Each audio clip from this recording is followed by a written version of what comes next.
Hey, this is Antonio Nieto-Rodriguez. I'm an author, speaker, advisor around the world of projects and change. If you're wanting to learn how to embrace change and navigate through disruptions as a leader, then listen to the Leadership is Changing podcast with my good friend Dennis Janutsos. Welcome to Leadership is Changing. Each week, we and our guests provide information and insights through exploring leading change. This is taking your leadership to another level by finding the balance between executive excellence and personal well-being through stories that inspire real change. It's time to adapt in our fast-moving world when leadership is changing with your host, Dennis Giannoutsas. Hey, welcome to the show, Leadership is Changing. What we as leaders know to be true is that change is constant. Leaders everywhere confront similar obstacles because people are people, but everywhere you go, leaders are overwhelmed, disrupted, and under pressure. They run from email to email, meeting to meeting. Many leaders are not changing quick enough, which means they run the risk of becoming irrelevant and being left behind. Perhaps the show is taking our listeners' leadership to another level by finding their balance between executive excellence and personal well-being through stories that inspire real change. I believe we don't have enough effective leaders in the world today, and if we can get the leaders to step up and lead change, then they can inspire real change. Hey listeners, it's now time to adapt in our fast-moving world. Hey listeners, welcome back to another episode with us here on the Leadership is Changing podcast. Great to have you here with us today. I have a wonderful guest with me. His name is Antonio Nieto-Rodriguez, and he is the world's leading champion of project management and strategy implementation. He has transformed project management into one of the central issues of every CEO's 2030 agenda. So if you're a CEO or a senior executive or you're into project management, you better listen up. This is going to be a fantastic interview. Antonio is also an author of a few books and other things called Lead Successful Projects. Another one is The Project Revolution, and another one is The Focused Organization. He's a much in-demand speaker at events worldwide and is the Director of Project Management at GlaxoSmithKline Vaccines, GSK. So, Antonio, a massive welcome to you. Dennis, welcome. Thank you for hosting me here. It's a pleasure to be at your podcast. I heard great things about Leadership is Changing. And so, yes, I look forward to this conversation. Thank you. Thank you. Now, Antonio, just let our listeners know, whereabouts are you in the world today? Well, I'm from Spain. I spent quite some time there. Today I'm in Brussels, Belgium, which is a bit my hub as well. Brussels, Belgium, here in Europe. Oh, Europe. So, yeah, wonderful. Great place to be. And so it must be nice and early in the morning for you as we go into the evening here. Now, Antonio, we've just given our listeners a brief introduction to you. Tell us a little bit more about your background. Is there anything else you'd like to share? Well, my background is very global. When I was a kid, I lived in many countries. My parents were moving from Spain to Mexico, to Italy, to Germany, so I've been kind of raised very global, open mindset. I started to work in a tech company called Unisys in Amsterdam. Then I moved into consulting, big consulting. And since very early, I really enjoy working in projects. I had a day job, which was more a process analyst, processing orders, and I found that a bit boring. They asked me if I wanted to join a project, and I love that. It was like every day was different. But still, I had my day job, which was processing orders. But at one point, I managed to move into projects, and I specialized in projects. I realized how difficult they were to manage, to make them successful. And that made me to think that if one project is difficult to manage, how do you manage 100 projects or 1,000? And that led me to researching. And one of the key points in my career was when I was fired from this big consulting firm where the senior partners told me, Antonio, we love your passion around projects and project management, but this is a boring topic. It's not something that we can sell. It's something that is tactical. It's not strategic, like marketing, R&D, branding, innovation, agile, all this stuff. And that was a trigger for me to say, well, I need to change that. I think projects are critical. project management is critical for every leader to understand, to build the competencies. So this is a very long introduction, but this was a key moment to say, okay, I'm going to change that. I need to think, how can I make these senior leaders understand that their futures are their projects, and if they don't spend time on it, the future of their organizations is at stake. So a long story to just say that my passion started when I was fired, and I thank the partners for that. This is about 20 years ago. And from there, I kept working. I'm still a practitioner working banking for 7 years through the highs and the crash in 2007 and 8. Then I moved into pharma. Now I'm working on sustainability. But at the same time, I started to teach. I teach because I was a terrible student, and I thought teaching has to be fun. Teachers have to be able to teach in a different way than just asking people to memorize books. So I've been teaching in business schools for also around 15, 20 years. And from there, I went into writing, and I published last 6 months ago, just today, Harvard Business Review Project Management Handbook, which was probably one of the greatest personal achievements for me, being published by HBR, so that finally senior leaders understand the importance of projects for their business, for themselves. Oh, wow. Congratulations on that. That's wonderful news. And Harvard Business Review, brilliant. I think that's really good. And Thank yeah, you. thankfully they did fire you when they did. So then you could actually do something about it and make Thank it you. fun as well, which is important. Now, I noticed that we talked about before in the introduction that about central issues on every CEO's 2030 agenda. And I presume that's around project management and how it's important for organizations moving forward. Anything else you want to share about that? Sure, I think there is an issue with the word project management. Sounds very tactical, shows engineering, IT. It's nothing that it's a fancy topic to call in a boardroom or an executive board.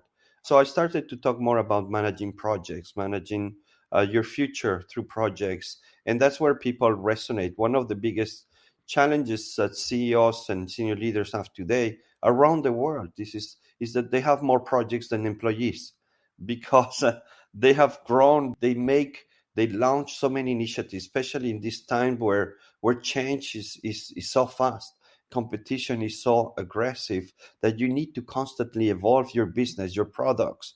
So you find out yourself with more projects than employees, and they still need to do their job. So I get a lot of calls from senior leaders saying, listen, how do I prioritize? How do I prioritize?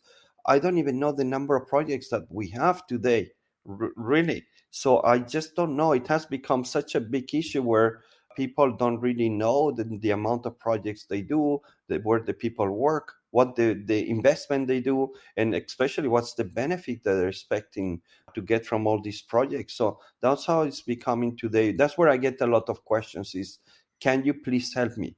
I manage the operations. The operations are easy to manage, right? Most of it is automated today, and we have Lean Six Sigma and everything.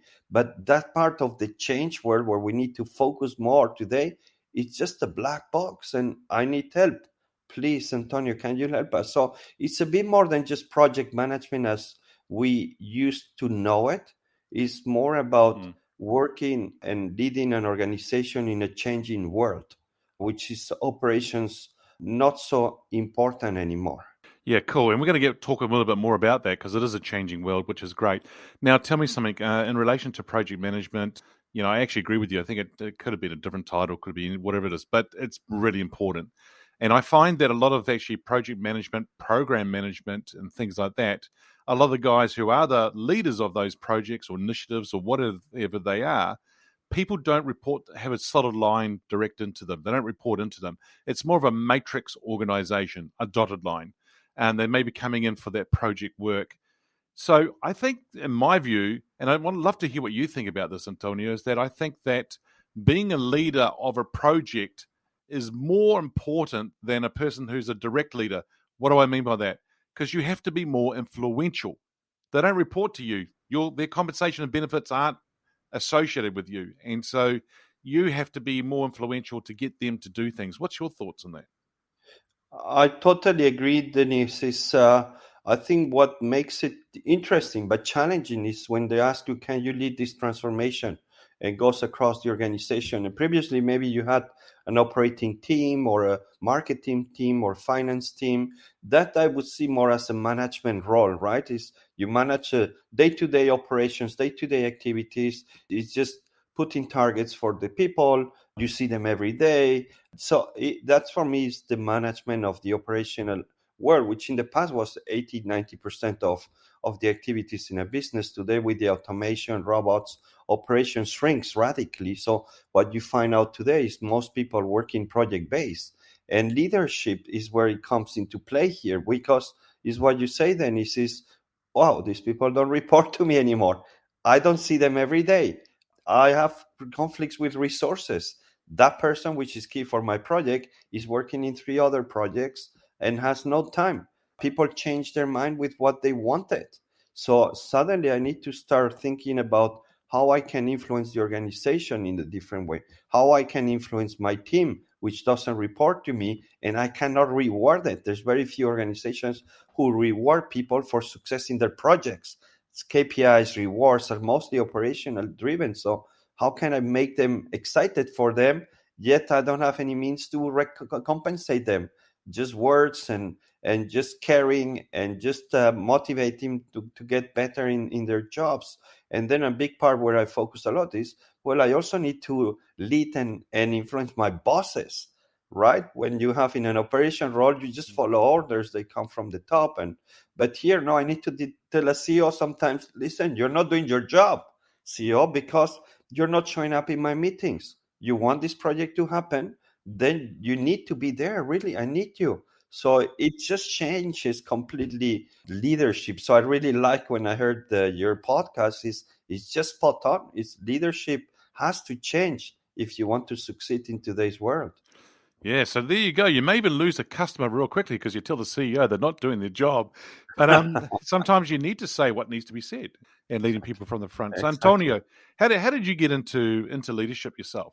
I think leadership, it's a kind of a strange topic. I think somehow we all have a little bit of leadership. We need that. Also personal life, I guess. But what happens is that you want to evolve as a professional. So you start seeing people that you like, and you see that, well, they use other means, at least personally. I'm talking about me personally, is, well, I really like those people who gave you freedom to think, freedom to take decisions, that encourage you when things were not going well. So that kind of said, wow, I really like this type of bosses, right? I didn't know that was leadership, as opposed to a boss who was just micromanaging, checking me on what I was doing, picking up the issues. So I could really find a preference very quickly into what, yeah, those nice bosses. And then I realized, well, this is sounds more like leadership. So I want to evolve into that. I need that for a project manager. I need leadership much more than manager often. So I just learn my weaknesses. Where do I need to improve? What do I need to do better? And then you start a journey there to just because leadership, I realize, is one of the things that takes most to learn, that takes a lot of time and investment and a kind of perseverance. It's not tomorrow I want to be a good communicator and in a week you're a good communicator. It's a marathon on all these topics that you talk around leadership. So I just was patient and I just choose my fields where I wanted to become a better leader, and I just work on them, yeah, steadily over years. So this is a bit maybe my story of how you become, or I became, a leader. Yeah. And Tony, I like it. I like what you're sharing here. Become a professional in your domain or your industry, listeners. In other words, invest in yourself, develop yourselves, become a real professional and become world-class in what you're doing.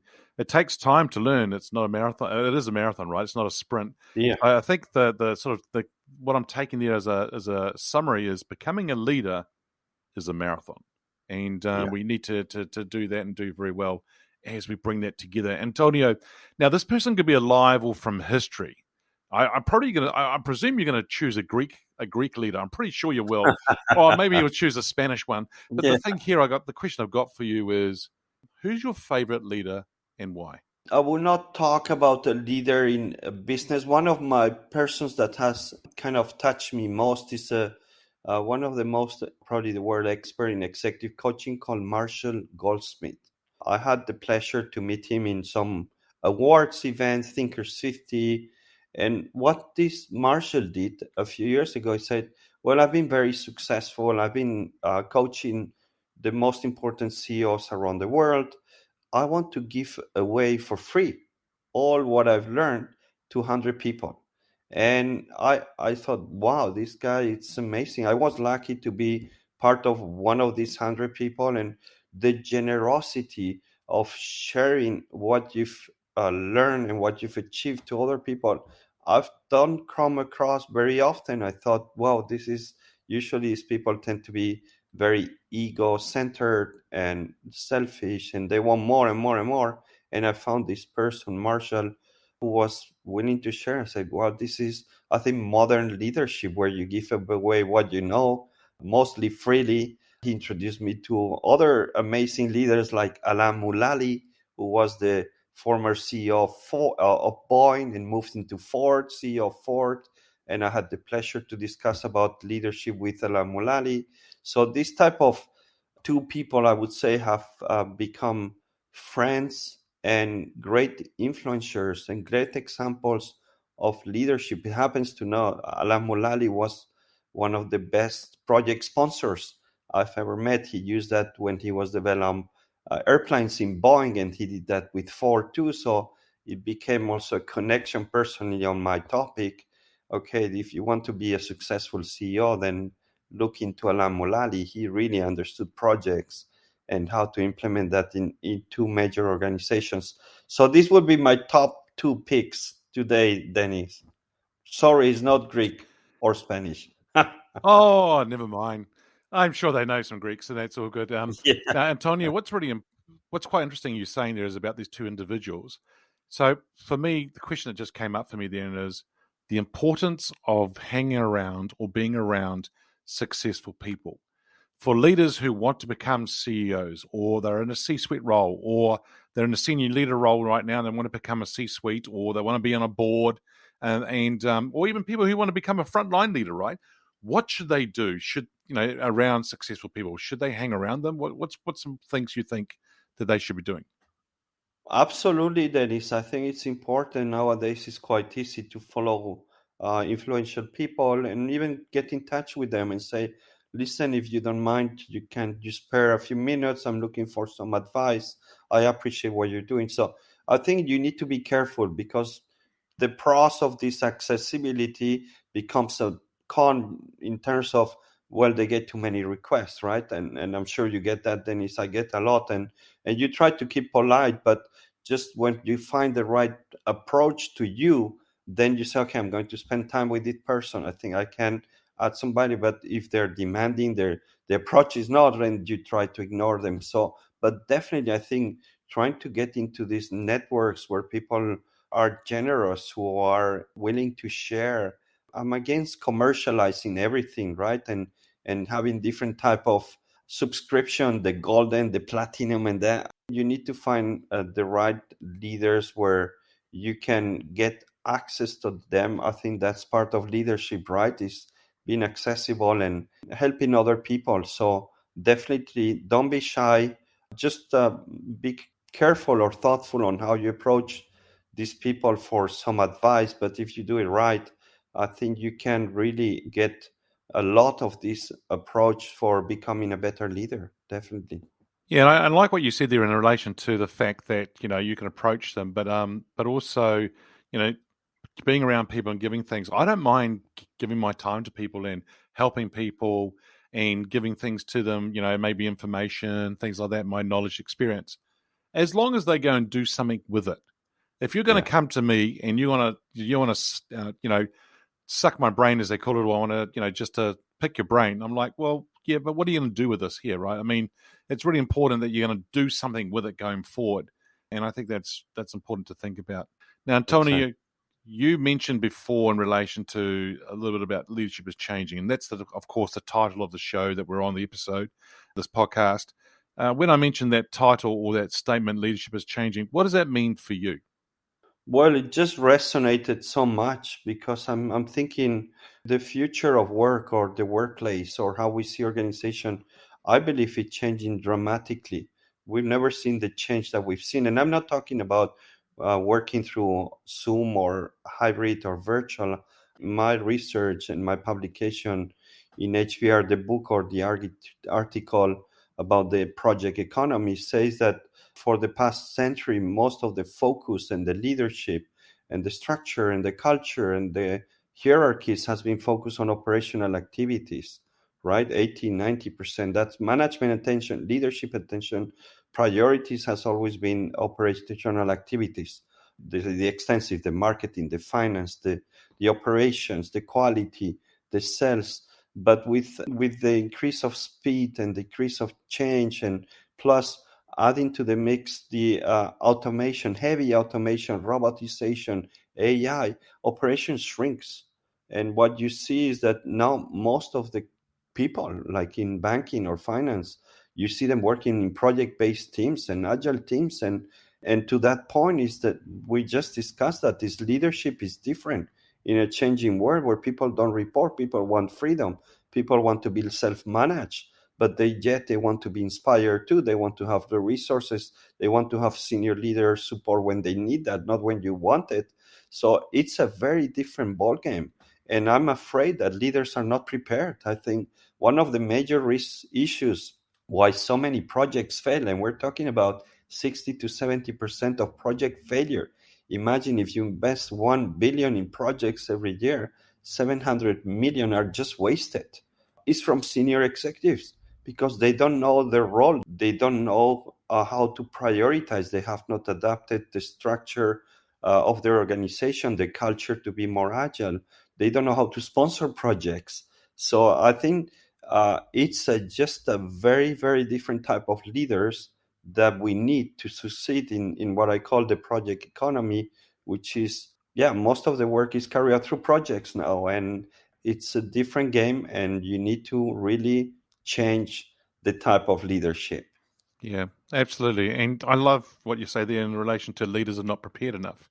I don't think they are. I think they're struggling. They're working some long hours and things like that because they're not sure how to handle things.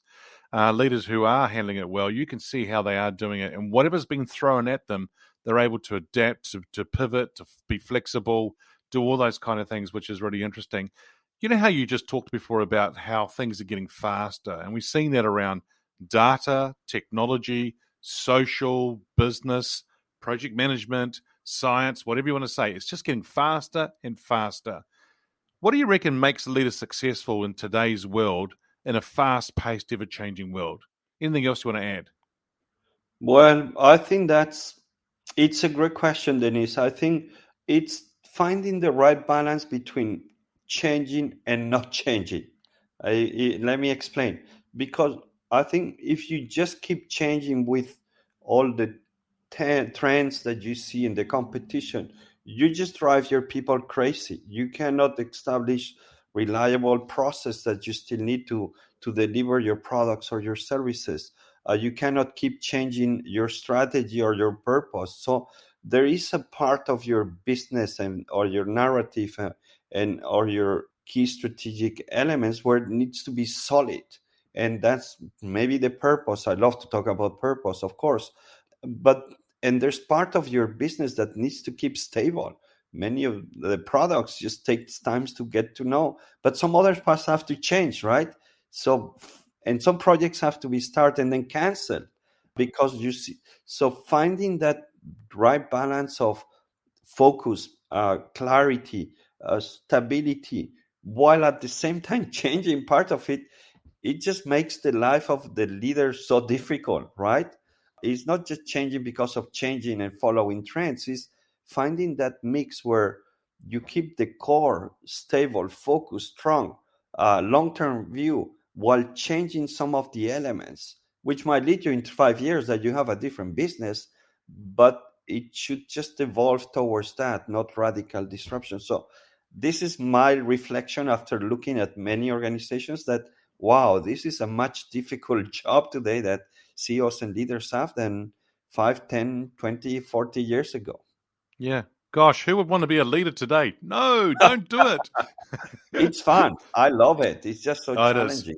It is, and it's a great challenge, and it's really good. And I think that leaders who do pick up and do things, I really encourage them as well too, Antonio. I think it's a wonderful thing to do, and yeah, it's really good. Now, you and I have been talking about leaders, and we've been talking about project management and executives, and 60 to 70% of projects that will fail, and that's due to some senior executives and so forth. And it's really interesting to see. Now, the question I've got here is, if we change gears now, or if we change lenses and think about it from an employee's perspective now, we're talking about employees, how has employees' expectations of leaders changed? I think employees are more demanding. They're less afraid of challenging leaders or asking leaders to even change their behavior or asking for help. Previously, I think leadership/management was very hierarchical, top down. We take the decisions at the top. We set goals for you. Just do your goals. If you make them, great. If not, you will be punished.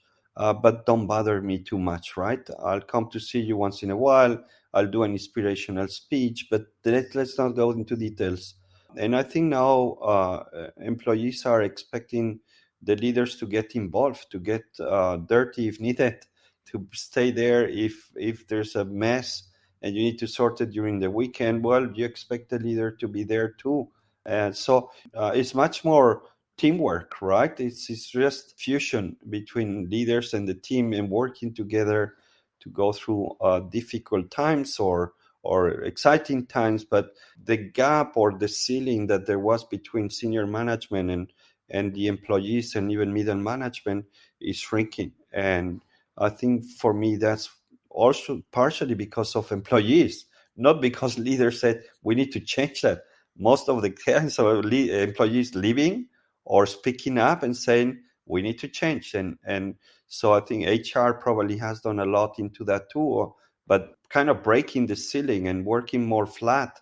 And you see that in some companies where they've moved from 17 management levels. I remember in a bank 2 or 3. There's just much more closeness between even board members and CEO and the team. So I think, yeah, that's thanks to employees which are more demanding, which they have the power now to choose where they want to work, in the type of culture they want to work, with the type of leaders they want to work. And I'm sure some leaders saw that they didn't have teams, so they had to change. Mm-hmm. Yeah, I like it. So, employees' expectations of leaders, and I'm laughing, Antonio, because I think it's so true. When you step back and think about it, they want leaders to roll up their sleeves and get dirty. They want their leaders to get in there with them and help them, and not sit in the ivory tower giving out instructions and things like that. It's totally different today. So, Antonio, if I was to get your crystal ball out now and we think about the future here, where do you see leadership being in 5 years from now? It's a great question. There's a huge disruption. We just talk about that. And I talk about what we're seeing now in organizations is a bit like the gig economy that we all know, with lots of freelancers, but within organizations. So imagine that you work for HP and your employees are freelancers, all working for HP, but they have the choice to choose where they work and the projects they like. So how do you manage an Uber within your organization where you have lots of freelancers working for you on their payroll, but they choose where they want to work, how to make it, they move from here when they're available. What type of leadership is that? How can you make this new way of working, this platform, this successful? I think there needs to be a lot of inspiration. I think there needs to be a lot of purpose. There needs to be excitement for the people. So it's really around motivation, inspiration, providing the means. We should not forget getting dirty when it's needed and supporting the teams on the field when it's needed. So it's much more kind of Ethereum is like you don't see it, but it's there. And it's interesting. I think there's not going to be so much change that, how you can inspire people constantly to do their job on their own as freelancers belonging to your organization. Wow, it's going to be challenging, but really exciting. Yeah, I think a lot of culture, a lot of inspiration. So I don't know, I'm brainstorming while you made the question, which I knew, but it's just such a great question. It can take us to many places, even that maybe you don't need leaders anymore. So yes, I love these future thinking questions because it opens room for a very different world. Antonio, maybe you and I need to go to Spain or go to Greece sometime and sit down and have a nice Yes, coffee and a nice lunch, and we can talk about this brainstorming I and would love start that. talking more. That'd be great. That's really quite interesting what you have to say about the gig economy and freelancers and a large corporate, and how do you actually lead that? It's really, really interesting. Yeah, it's going to be quite an interesting topic. Well, Antonio, it's been a real pleasure. Thanks for joining us on today's show. If our listeners are wanting to get hold of you, where should they go? My website, which is my name, antonio-rodriguez.com, or LinkedIn. I have a LinkedIn newsletter. There's 3 LinkedIn learning courses, one for sponsors. So if you're a leader, better look into that and just reach out. It's so easy. And I always reply. So thank you, Dennis, for hosting me here and inviting me to speak at your podcast. Yeah, thank you. It's a real pleasure. There you go, listeners.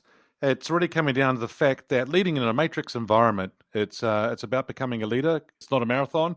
And also, remember to roll up your sleeves in this gig economy and make sure you're there beside those employees and you're in there working with them and showing them and inspiring them to move forward.